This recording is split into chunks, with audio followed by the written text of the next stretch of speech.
औरतें उठी नहीं तो जुल्म बढ़ता जाएगा, जुल्म करने वाला सीना जोर बनता जाएगा। आओ मिलकर हम बढ़ें, अधिकार अपने छीन ले, काफिला जो चल पड़ा है अब न रोका जाएगा।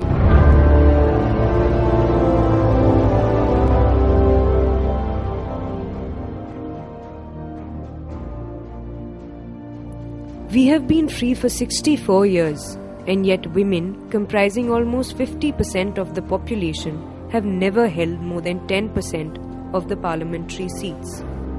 It's a pity that roughly half of our population has been denied any role in policy making. Women have faced all kinds of violence, and crimes against them have grown immeasurably. Female feticide, dowry, honor killing, domestic violence, rape, the list is endless.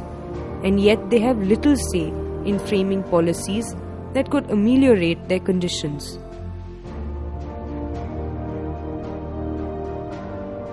By confining them within stereotypical rules, women have been victimized by patriarchal structures for centuries. Their entry into public spaces has persistently been prevented by gender-specific constructs perpetuated by male-dominated institutions of family, religion and state. The need for making Indian democracy more inclusive and representational led to reserving 33% seats in Panchayati institutions.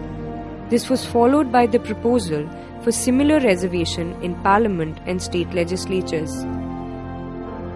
The bill was introduced in the Lok Sabha by the United Front government led by H.D. Deve Gowda on September 12, 1996. The bill was resisted by conservative elements and was referred to a joint committee of Parliament under the chairmanship of late Ms. Geeta Mukherjee.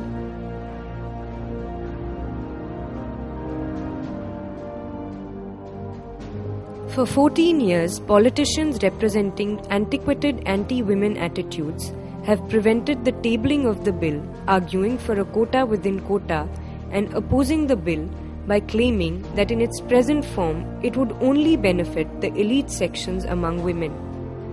The opposition is despite the fact that this is only an enabling bill with a lifespan of 15 years and that the seats will be allotted by rotation to different constituencies in the states or union territories. Maybe that is the real worry, the fear of losing their favorite pocket boroughs. The persistent demand raised by women's organizations and women parliamentarians over 14 years was finally rewarded by the passage of the bill in Rajya Sabha on 9th March 2010. The joy of victory was, however, short-lived since the UPA, instead of tabling the bill, began insisting on a complete consensus in the Lok Sabha. This unnecessary hurdle has frustrated the aspirations of millions of women. As opposition to the bill and efforts to scuttle it began to grow, Anhad, along with a large number of women's organizations and civil society groups, came together to intervene in support of the bill and to expose the anti-women forces who define womanhood through suppression. ये एक बहुत ही अनोखा और राष्ट्रीय आंदोलन है। 200 से ज़्यादा संस्थाएं भारत से इसके साथ जुड़ गई हैं, ये बताने के लिए कि देश भर में महिलाएं ये चाहती हैं कि लोकसभा में ये बिल जल्दी से जल्दी पारित हो जाए। इस कारवां में भांवरी देवी भी है राजस्थान की। इस कारवां में कश्मीर के इतने रिमोट गांव की लड़कियां हैं। आज परंपराओं की बेड़ियों में हमको और आपको जकड़ा जा रहा है। इन बेड़ियों को तोड़ना होगा, तभी हम लोग भी झांसी की रानी की थोड़ी बहुत हिम्मत अपने अंदर पैदा करने में सफल होंगे। हम इस बिल को, इस पूरे कारवां को औरतों की आजादी की लड़ाई के लिए एक अहम कैंपेन समझते हैं, एक अहम आंदोलन समझते हैं। और हमारी मांग सिर्फ ये है कि महिला आरक्षण बिल अपने इसी रूप में, जिस रूप में वो है, इस रूप में बिना किसी तब्दीली और बिना किसी देर के लोकसभा में पारित किया जाए। और दिल्ली में जो सत्ता पर काबिज लोग हैं, उनको भी कहना होगा कि हमारे अधिकारों के साथ व्यापार करना बंद करो। अगर नहीं करोगे तो दूसरों को भी सबक garner support for the bill, Campaign Reservation Express was launched from Jhansi on May 20th, 2010. The caravans headed in 3 directions to create awareness about the bill and to interact with the people at the grassroots level.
बल्कि जमीन से जुड़े हुए लोगों से बात कर रही हैं, अपनी बात पहुंचा रही हैं, लोगों को आरक्षण के बारे में जानकारी दे रही हैं। लोग मिलते गए, कारवां बनता गया। तो इस कारवां का स्वागत है और इस कारवां में आज आप 15 लोग नहीं, 20 लोग नहीं, आज मुल्क के काफी लोग आपके साथ हैं। हमारे साथ बहुत तरह की महिलाएं जुड़ी हैं, चाहे वो ग्रासरूट लेवल पे काम कर रही हो, चाहे बड़े शहरों में काम कर रही हो। भारत भर की अलग अलग जाति की महिलाओं के साथ काम करती हुई महिलाएं हमारे साथ जुड़ी, तभी जाकर ये कारवां बन पाया है। देश के महिलाओं को एक जोड़ने की बात हो रही है, उनके अधिकारों के लड़ने की बात हो रही है। तो कारवां बहुत तरह के चलते हैं, लेकिन ये कारवां अपने आप में एक मिसाल है। और इसी मुहिम को लेके आज हम जयपुर में आए हैं, अपनी हमारी सबकी लड़ाई में हमारी आवाज में जयपुर की आवाज मिलाने के लिए। కోటా అనే దానికి ఏదన్నా మనం సాధించుకుంటే నిజంగా ఆ చరిత్రలో వీళ్ళే ప్రధాన పాత్ర వహిస్తారేమో అనిపిస్తుంది। आप सभी का स्वागत है और आपने महिला आरक्षण के लिए, महिला के अधिकार के लिए जो कदम उठाए हैं हम उसके साथ हैं और हम उम्मीद करते हैं कि हमें डाल्टनगंज के निवासियों का समर्थन इस महिला आरक्षण बिल को पारित करवाने में हमें सहयोग मिलेगा।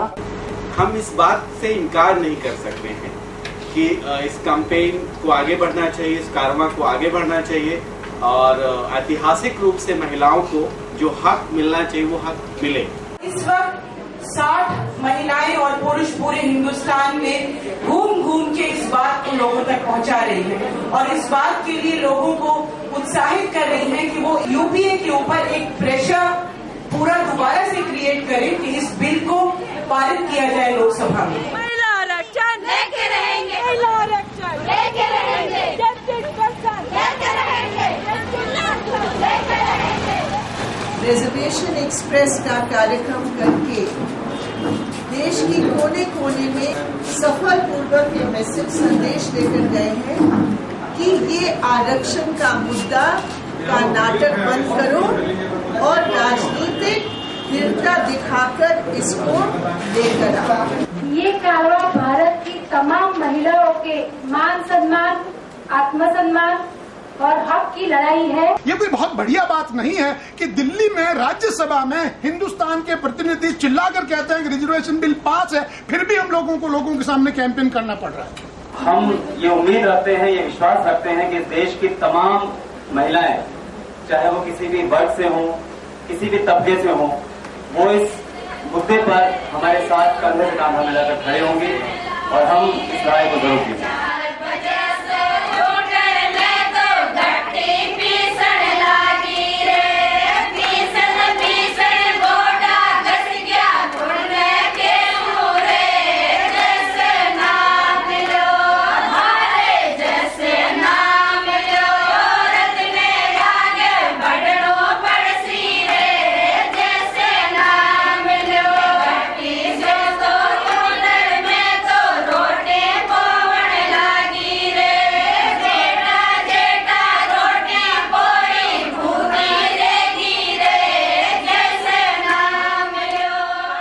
समाज का बंधन है कुछ, समाज के बंधन के अनुसार घर में भी रहेंगे, बाहर जाने का कोई मतलब ही नहीं है। हम लोग का जैसे सोशलाइजेशन प्रोसेस है कि लड़कियों को ज़्यादा आगे नहीं, मतलब ज़्यादा बाहर नहीं जाना चाहिए, ज़्यादा आगे बात नहीं करना चाहिए। अगर दूसरों के सामने बात किया जाता है तो वो चुप रहे, दबाया जाता है और वही चीज़ बड़े होते होते भी वो रह जाती है। तो चाहे दलित, मुस्लिम, आदिवासी, अदर बैकवर्ड कोई भी जाति की जो महिला होती है तो सबसे ज्यादा विक्टिम महिला एक बनती है।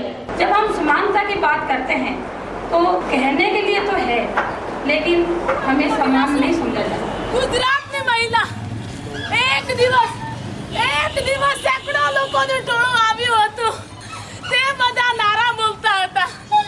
તેમણે બધાના ઘરો સળગાવી માર્યા અને મારું પણ ઘર સળગાવી પાડ્યું, મારા કપડા ફાડી નાખ્યા, મારા પર તેમણે બળાત્કાર કર્યો। जब पति 25,000 30,000 रुपए उठा रहा तो पत्नी की क्या जरूरत है? बच्चे को बनाए उस काबिल। औरतें घर का काम कैसे कर लेती है, वो बच्चों को परवरिश कर लेती, क्या वो देश को नहीं संभाल सकती है? यानी 60 साल बाद जब भ्रूण हत्या हो, दहेज हत्याएं हो, रोजगार के अवसर भी उनको समान न हो, तो ये आवश्यक है कि विधायिकाओं में महिलाएं पर्याप्त संख्या में पहुंचे। घर तक क्यों सीमित है? अगर ये एक घर को एक अच्छी जगह पे ले जाने के लिए एक जितना औरत की ड्यूटी है तो संसद में भी हम लोग का उतना ही ड्यूटी है। इसका मतलब हमें मौका मिलना चाहिए। महिलाओं को निर्णय में उतनी ही भागीदारी उनकी सुनिश्चित होनी चाहिए जितनी कि पुरुषों की होती है। महिलाएं आज बराबरी के लिए लड़ रही है, महिलाएं बराबरी आप बराबर आई है और उनको मुंह तोड़ के जवाब भी दिया। अगर औरतें पार्लियामेंट में और हमारी लेजिस्लेटिव असेंबलीज में आएंगी तो एक बहुत ही फंडामेंटल सोशल चेंज हमारे समाज में होगा। बंगर भूमि खुदवा बट्टदिरा, गोरिनाइना बंगर भूमि खुदवा बट्टदिरा, Bharat Desam बागिन बट्टदिरा। Women reservation so that we have more women on the top, at the top level, to be able to protect and safeguard the interests of women. In every sphere of activity, not by choice, but by systematic exclusions from policy options and protective measures. मेरी पत्नी शुद्ध घर में गृहिणी है, शुद्ध गृहिणी है। नारी घर की शोभा है। अब नारी को हम ले जाके भरे बाजार में मजदूरी करवाएं तो हमको फिर चूड़ी पहन लेना चाहिए ना पुरुषों के। ऐसा क्यों? ऐसा क्यों? अरे हम नहीं खिला सकते तो क्या कहे, पत्नी को भेज के खाना खिलाएंगे? पत्नी भी तो खिला सकती है आपको। बिल्कुल बेकार की बात है एकदम। ये सारा चीज ये आप जानते हैं सोशल कॉन्स्ट्रक्ट है। घर की इज्जत तभी रहेगी जब ये घर के औरत और मर्द दोनों मिल के घर को चलाएंगे। मजदूर भाइयों के साथ कांधे से कांधा मिलाकर मैदान पार करती है। मैं एक औरत जिसने मजदूर के मजबूत हाथों की रचना की, किसान के बलवान भुजाओं की। मैं खुद भी एक मजदूर हूँ, मैं खुद भी एक किसान हूँ। मेरा पूरा जिस्म दर्द की एक तस्वीर है। मेरी रग रग में नफरत की आग भरी है। और तुम कितनी बेशर्मी से कहते हो मेरी भूख एक भ्रम है, मेरा नंगापन एक ख्वाब। उनका पति भी मारता है और बाहर के जैसे दंगे फसाद में भी महिलाएं पीट जाती हैं। हमारे मोहल्ले में जो मैं देख रहा हूँ कि लोग दारू पीते हैं, दारू पी के अपनी माँ से अपनी पत्नियों को उनके साथ अत्याचार कर रहे हैं, वो खा रहे पी रहे मौज ले रहे हैं और लेडीज का काम कर रहे हैं जो महिला। अगर हम सच्चाई में जाकर देखें तो आज भी महिला बहुत पीछे है और इसके लिए हम सभी महिलाओं को लड़ना होगा ताकि महिला आगे आ सके।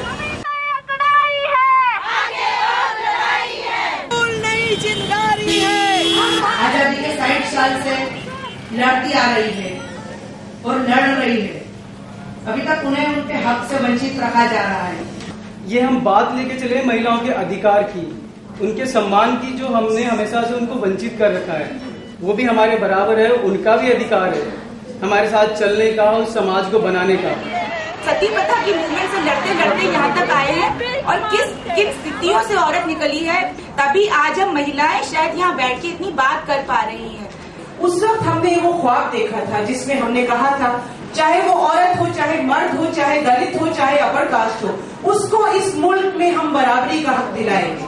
वो सपना जो केवल हम कॉन्स्टिट्यूशन के पन्नों में लिख कर के ही हमने बात खत्म नहीं कर दी, पर इस देश के कुछ लोग वो सपना बहुत शिद्दत के साथ बाद में भी देखते रहे और आज भी देख रहे हैं।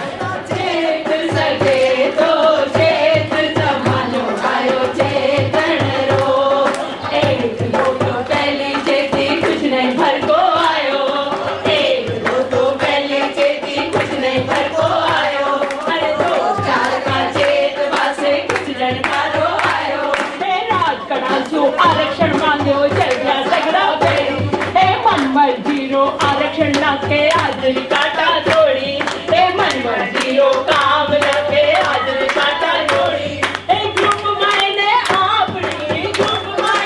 आपनी अमर रहे जोड़ी बहना के सके तो से मनो आयो थे। आरक्षण मिल जाएगा तो ये होगा कि फ्रैक्शन होगा घर में, क्या कहती महिलाएं जो बहुत कुछ एडजस्टमेंट करके चलती थी उनमें थोड़ा हौसला बढ़ेगा तो उसका गलत उपयोग होगा। देश भी चला सकती है, घर भी चला सकती है, बिजनेस भी चला सकती है। तो हम ये चाह रहे हैं कि जो पुरुष प्रधान समाज के ठेकेदार और खास करके नेता जिन्होंने इस देश में क्या क्या किया ज्यादातर हम जान रहे हैं।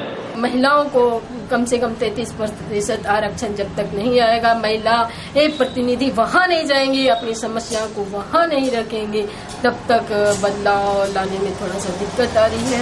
इसको तो शुरू में ही करना चाहिए, जब आरक्षण नीति लागू की गई थी उसी समय महिला आरक्षण को भी उतना ही महत्व देना चाहिए, क्योंकि आज भी महिलाएं उतना विकास नहीं कर पाई हैं और उनकी प्रगति आज भी रुकी हुई है।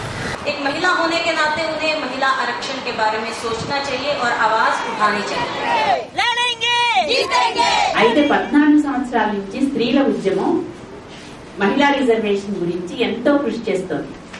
ప్రతి రాష్ట్రంలో ఉన్నటువంటి స్త్రీ ఉద్యమ కార్యకర్తలు దీని గురించి మహిళల్లో చైతన్యం కలిగించడం, మహిళలకు ఈ విషయం పట్ల అవగాహన పెంచడం, దాని అవసరాన్ని తెలియజేయడం, మనకి ఏం జరుగుతుంది అధికారంలో సగభాగం, ముప్పావు భాగం, పావు భాగం ఎంత వస్తే మనకి ఏం జరుగుతుంది, సంఖ్య అనేటటువంటిది ఎంత ముఖ్యం, మన గొంతులు అక్కడ వినపడటం అనేటటువంటిది ఎంత ముఖ్యం.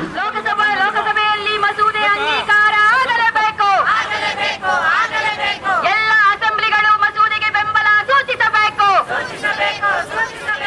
हम लोग सब महिलाएं एक साथ हैं और इस लड़ाई में आगे तक एक साथ ही जाए.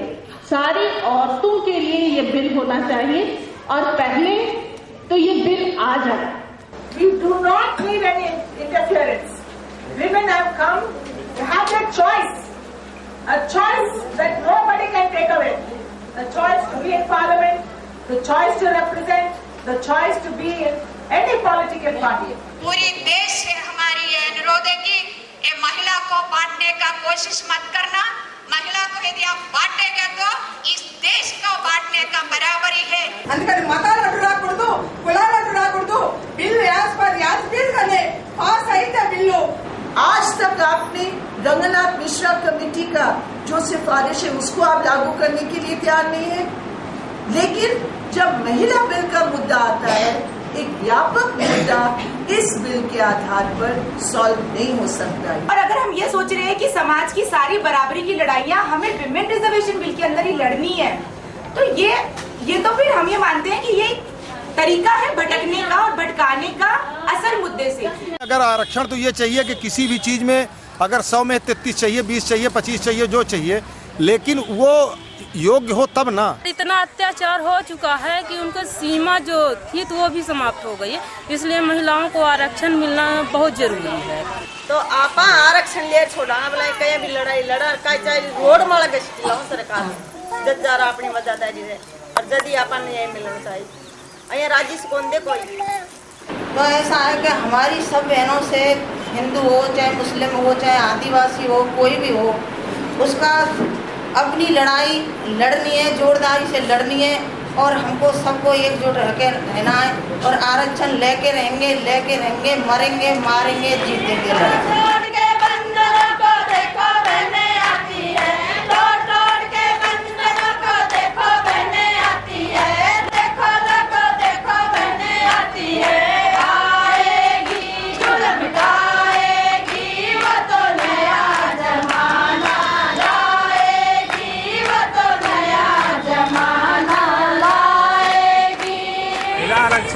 तो मिलना चाहिए और उसको नीचे स्तर से ही प्रारंभ करना चाहिए। बिल्कुल आरक्षण तो मिलना ही चाहिए क्योंकि हम यहाँ पे जो बात कर रहे हैं बराबरी की बात कर रहे हैं। हम रिजर्वेशन की बात तब नहीं करेंगे जब दोनों बराबर होंगे, लेकिन अभी के समाज में जो हमारा समाज है दोनों कहीं से भी बराबर नहीं। चॉइस की बात करते हो जहाँ पे चॉइस डिसीजन लेना है, मेल मेंबर इजीली अपना डिसीजन ले सकते हैं, उनको फैमिली सपोर्ट मिल रहा है, फीमेल को नहीं ले पाते। तो हम रिजर्वेशन की बात तब नहीं करेंगे जब उनको हर एक चीज में इक्वालिटी मिले, मगर अभी वो इक्वल ही नहीं है तो रिजर्वेशन तो देना ही पड़ेगा ताकि वो इक्वल आ सके। हमारे लिए बहुत खुशी का दिन होगा जहाँ महिलाओं के लिए रिजर्वेशन की डिमांड हमें ना करनी पड़े। हम उन सबसे ज्यादा खुश लोगों में से होंगे कि अगर इतनी बराबरी का समय आ जाए कि डिमांड की जरूरत ही ना हो, यानी महिलाओं की भागीदारी एक आम बात हो जाए, तो वो दिन हम देख पाएंगे। इसलिए हमें फिलहाल 33% रिजर्वेशन। पंचायत में जितने महिलाएं संरक्षण के माध्यम से जो चुन के आए थे उसके लिए भी बहुत भारी लड़ाई करना है। तो जितनी महिलाएं सरपंच बन के आती हैं, जितनी महिलाएं जिला परिषद मेंबर बनती हैं, जितनी महिलाएं पंचायत समिति मेंबर बनती हैं, उतनी महिलाएं मेरे ख्याल से नॉमिनेशन फॉर्म भी नहीं भरेंगी, क्योंकि उस समय अभी मजबूरी है महिलाओं को चुनाव लड़वाना, क्योंकि वहाँ पे वो सीट महिलाओं के लिए रिजर्व है। ये मौके उनको तभी मिले जब सरकार ने बाध्य किया कि इस सीट पे सिर्फ और सिर्फ महिलाएं लड़ सकती। जो अभी मैडम ने बात कही उसके लिए शायद इन्हें मिलना चाहिए, 33% जो मिल रहा है वो मिलना चाहिए, जो नहीं मिल पा रहा वो मिलना चाहिए। इनका आरक्षण, इनका सहयोग देना चाहिए, इतना बता। 100% श्योर है कि अगर महिलाओं की भागीदारी राजनीति में बढ़ेगी तो अच्छे से अच्छा देश चला के दिखाएंगे। हमारा मानना है कि महिलाएं ही महिलाओं की ज्यादा अच्छी तरीके से बातें सुन सकती हैं, उनके इश्यूज को उठा सकती हैं। सारे हिंदुस्तान में हम सारी महिलाओं को 33% मिलना चाहिए। ये हमारा हक है, ये हमारा हक हम मिलने तक हमारा ये कार्रवाई जारी रखेंगे। इस तरह की डिबेट्स जो आपको रोकें, वो डिबेट नहीं जो आपको आगे धक्का दे, आपको एनकरेज करे, वो डिबेट्स हो रही है जो आपको डिस्करेज कर रही है, आपको पीछे ले जा रही है। तो जनता का तो कोई कसूर नहीं, कसूर तो उन लोगों का है जो सरकार में है और इस रिजर्वेशन बिल को पार्लियामेंट के सामने नहीं ला रहे, जिससे राज्यसभा होगा।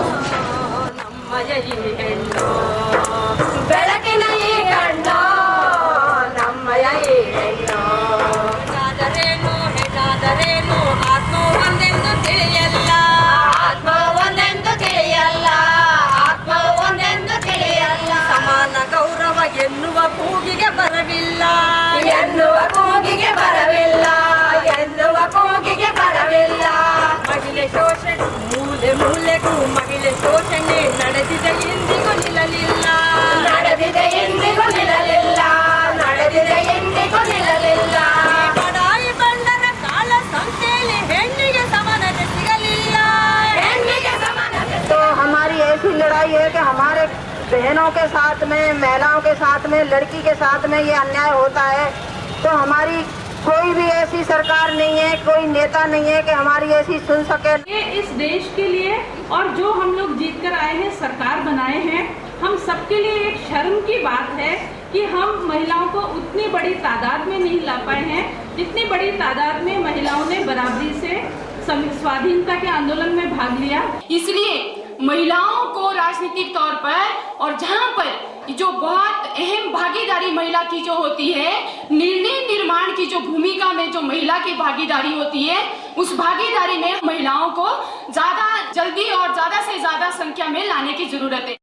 कि ये संभव है कि औरतें इस व्यवस्था को बदलेंगी और हम औरतें ही ये काम करेंगे। वो चाहते हैं कि महिला जो है यदि आ जाएगा ये पुरुष प्रधान देश में, महिलाओं पर जो वर्चस्व है वो उनका वर्चस्व कम होगा। बहुत से देश में ऐसे नेता हैं जो एक जगह कुंडली मारकर बैठे हुए हैं। उनको लगता है कि अगर वहाँ महिला आरक्षण में आ जाएगा तो कल हम कहाँ से लड़ेंगे। तो हम अगर ये रिजर्वेशन दे देंगे तो उसमें से उनको अपने कुछ आदमियों को बाहर करना पड़ेगा। तो बड़ा मामला ये है कि किसको बाहर किया जाए।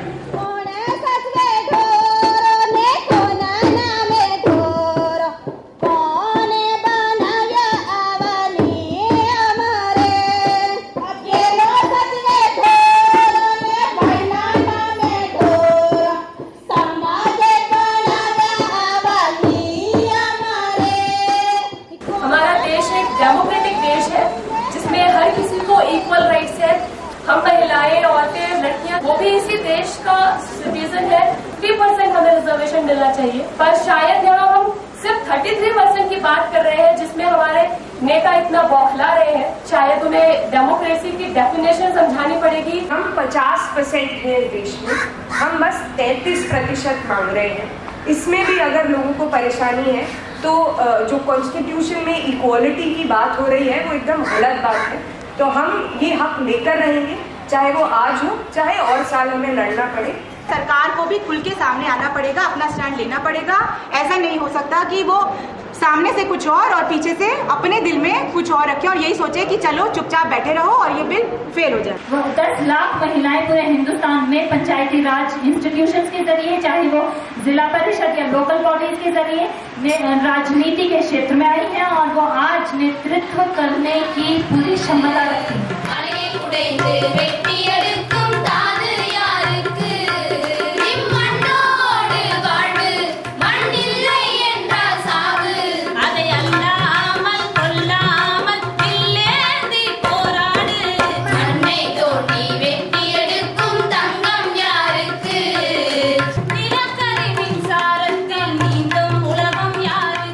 क्योंकि जब लोकसभा का चुनाव होगा और सिर्फ औरतों के बीच में ही अगर चुनाव करना है तो मर्दों को औरतों को वोट करना पड़ेगा और धीरे धीरे उनको ये महसूस होगा कि औरतें हमारी लीडर है।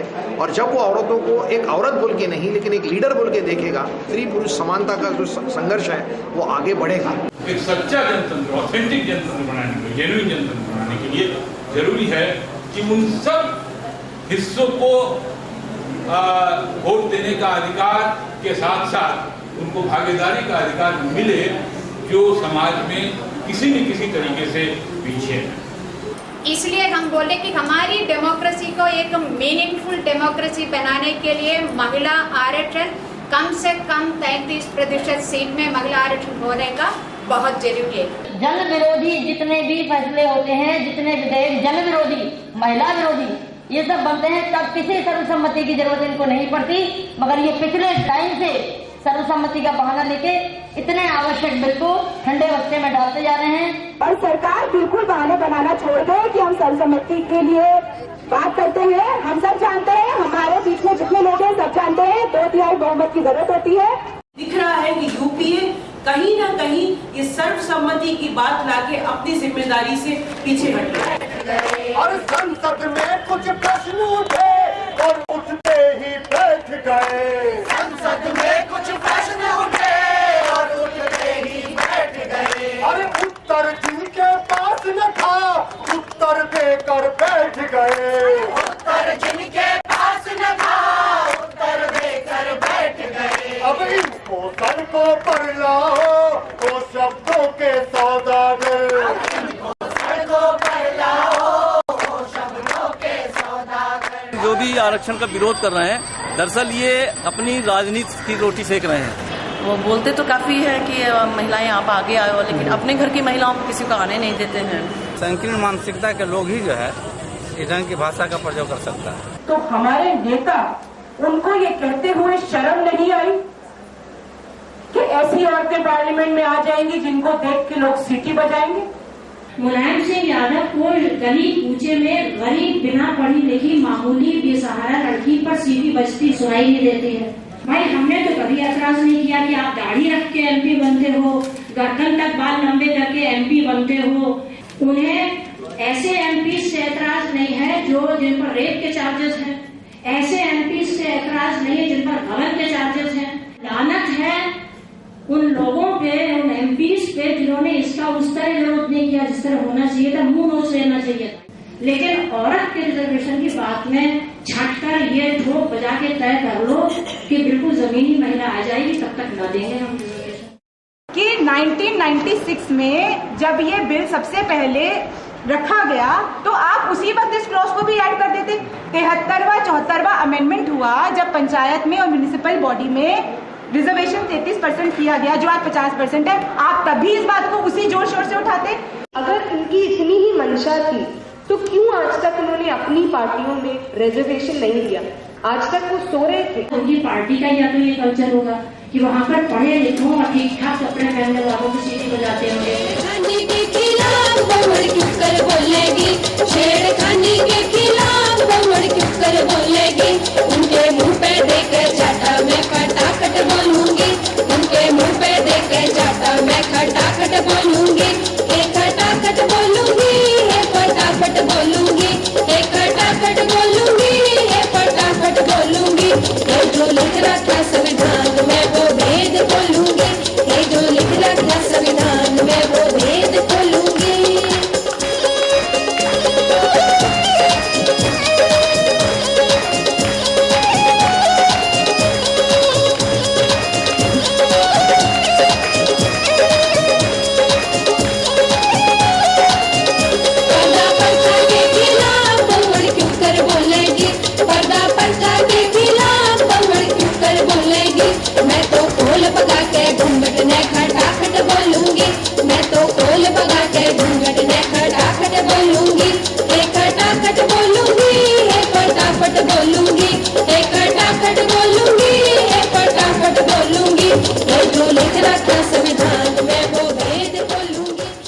महिला आरक्षण बिल को लेकर देश भर के कई तबकों में बहस चल रही है। इसी बीच मुस्लिम धर्म गुरु मौलाना कल्वी जवाद का एक बयान आया है।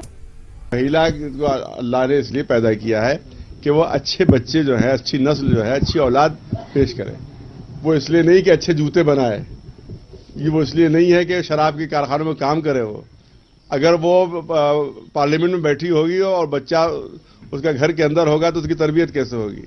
उन लोगों की आवाज को हम मानने लगे हैं कि वो उस कम्युनिटी की आवाज है जो उस वक्त शाहबानों के टाइम पे सबसे पहले विरोध के स्वर में उतरी थी और ये कहा था कि नहीं, एक मुसलमान औरत को कोई हक नहीं है अपने पति से एलिमनी मांगने का। मुसलमान औरत क्या करेगी, कैसे जिएगी, खुदा को क्या जवाब देगी? हमें किसी की दलाली नहीं चाहिए, हम खुद अपना जवाब देना जानते हैं। हम खुदा को क्या जवाब देंगे या इस अपनी जिंदगी में क्या करेंगे, वो फैसला हमारा है। कहा जाएगा कि जहाँ मर्द काम करते हो वहाँ मुसलमान औरतें वहाँ से काम छोड़ के चली आए, और दूसरी तरफ ये कहा जाएगा कि मुसलमान औरतों का रिजर्वेशन पार्लियामेंट में अलग से होना चाहिए। ये दोनों चीजें एक साथ कैसे चल सकती हैं? क्या पार्लियामेंट से सारे मर्द छोड़ के चले आएंगे?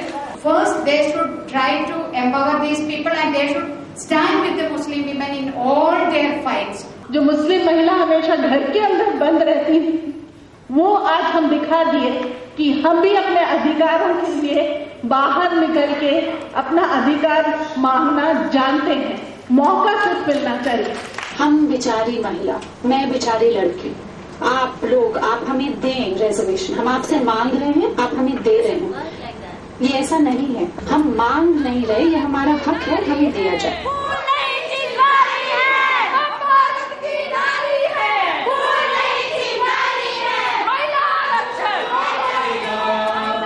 अंजलि भर जियारा लेकर चलो, सारा जग जियारा हो जाएगा। हंसकर गले मिल गए तो जीवन फूलों के झरनों में धुल जाएगा। भागो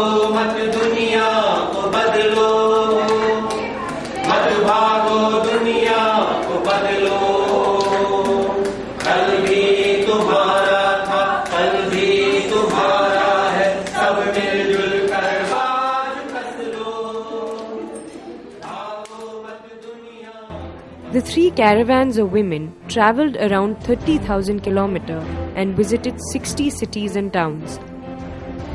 Women intermingled freely across regional, cultural and linguistic barriers, sharing their experiences and raising questions about the bill.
The hopes and dreams of countless women were gathered together in the form of postcards demanding the passage of the Women's Reservation Bill.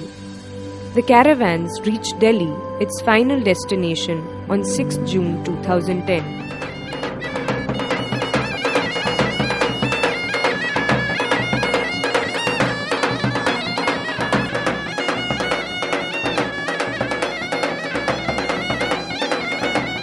एक आवाज में इतनी बुलंदी से और इतनी हिम्मत से अगर ये कारवां चला सकते हैं और देश के कोने कोने तक ये संदेश पहुंचा सकते हैं कि ये हक हमारा है और हम लेके रहेंगे. This is so necessary. This is so important initiative, and I'm so happy looking on all these women and the possibility to engagement. I just want to say, women can, women will, let them got this women bill. मगर ये बात ऐवानों तक जहाँ फैसले होते हैं वहाँ तक ये बात पहुँचेगी, यकीनन पहुँचेगी, क्योंकि ये दिल से निकली है और इसका असर बहुत दूर जाएगा. तो ये जो ताकत देश भर की जो इकट्ठी हुई है, जो इस कारवां ने सिजोई है, हमें इस ताकत को लोकसभा के सामने प्रस्तुत करना होगा.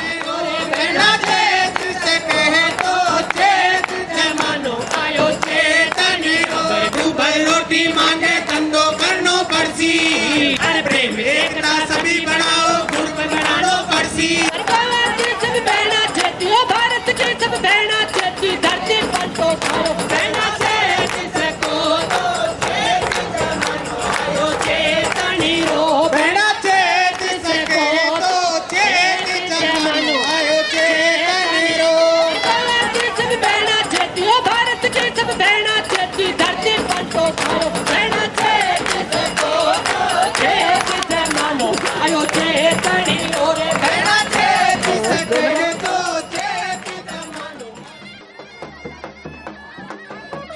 On 29 July, people from all over India gathered in Delhi to pressurize the government to pass this bill in the monsoon session.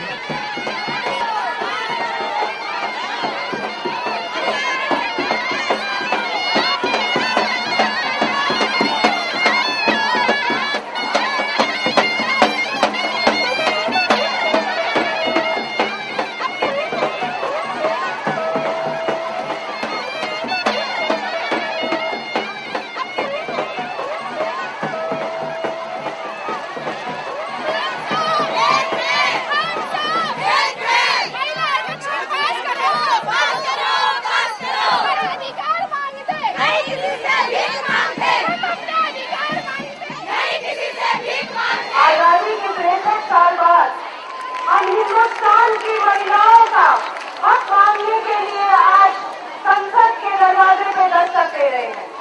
350 से ज्यादा संगठन आज एक ही मांग को लेके दिल्ली में आ चुकी है. वो मांग है महिला आरक्षण बिल यूपीए सरकार जल्दी से जल्दी पास कराना है.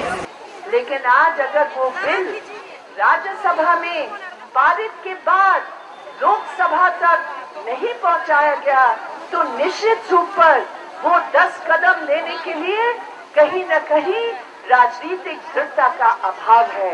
I hope the Congress-led UPA government will show its political will to take the bill to Lok Sabha and get the bill passed as early as possible. अभी बाकी है, आधा ही हुआ है, अब बाकी है लोकसभा में पास करना। और मैं दोबारा ये आश्वासन मेरी पार्टी की तरफ से आपको देना चाह रही हूँ। हमारा आश्वासन है कि ये महिला आरक्षण बिल को लोकसभा में जरूर पास करना और पार्लियामेंट में जल्द से जल्द 33% महिलाओं को लाना और जरूर हम पास करेंगे। आज भी 533 एमपी से अभी भी सिर्फ 59 एमपी महिलाएं हैं। कि ये कौन लोग हैं जो औरतों को संसद और राजनीति से दूर रखना चाहते हैं, जो लोग आरक्षण के खिलाफ तरह तरह की दलीलें सुना रहे हैं। ये सदी औरत की आजादी की सदी है, ये सदी औरत की बराबरी की सदी है। तो हम लोग जब यहाँ सब लोग जमे हुए हैं और जो लोग औरत को रोकना चाहते हैं, जो लोग औरत की आरक्षण बिल को रोकना चाहते हैं, ये इतिहास के बहुत बहुत पुराने पन्ने में जी रहे हैं। जब पहला संसद बना 1952 में तो सिर्फ 4% महिलाएं, सिर्फ 4% महिलाएं संसद में पहुंची। आज 60 साल से ऊपर हो गए हैं और जो महिलाएं संसद में हैं उनकी गिनती 8 या 10% है। दुनिया का अगर कोई सबसे पुराना दमन है तो वो महिलाओं पर होने वाला दमन है। बाकी सारे दमन जिनके लिए हम संघर्ष करते रहे हैं वो बाद में शुरू हुए हैं और इस वजह से मुझे लगता है कि ये सबसे ज्यादा लंबा चलने वाला भी दमन बन गया है। लेकिन इसको जीतना उतना ही जरूरी है जितना मुश्किल है। शर्म की बात है कि हमें वो बात कहनी पड़ती है जो हर एक को ऐसे ही मालूम होनी चाहिए। ये कौन सी बात है कि हम ये कहें कि हिंदुस्तान की और दुनिया की आधी आबादी को उसका अधिकार मिलना चाहिए? ये कोई कहने वाली बात? ये जो इनकलाब है, ये क्रांति, जो जागृति है, इसे कोई रोक नहीं सकता। इस बिल को 4 दिन और रोक लो, कुछ भी कर लो, लेकिन ये दुनिया बदल रही है। 1000 पर गिरे लाख आंधियां उठे, 1000 पर गिरे लाख आंधियां उठे, वो फूल खिल के रहेंगे जो खिलने वाले। Despite this massive mobilization, the government hasn't moved. The movement for enacting the bill into law continues to grow, with more and more people raising their voice in support. The historic hour of emancipation cannot be denied for too long. The time has come for women to claim and win their right to run and manage their lives and the life of the nation. They will no longer sit and wait, no matter who stands in their way. Now they are unstoppable. They will not be denied. Not now. एक ऐसे गगन के तले जहाँ गम भी न हो, आंसू भी न हो, बस प्यार ही प्यार पले। एक ऐसे गगन के तले सूरज की पहली किरण से आशा का सवेरा जागे, चंदा की किरण से धुलकर घनघोर अंधेरा भागे, चंदा की किरण से धुलकर घनघोर अंधेरा भागे। कभी धूप खिले कभी छाँव मिले, लंबी सी डगर न खले, जहाँ गम भी न हो आंसू भी न हो, बस प्यार ही प्यार पले। एक ऐसे गगन के तले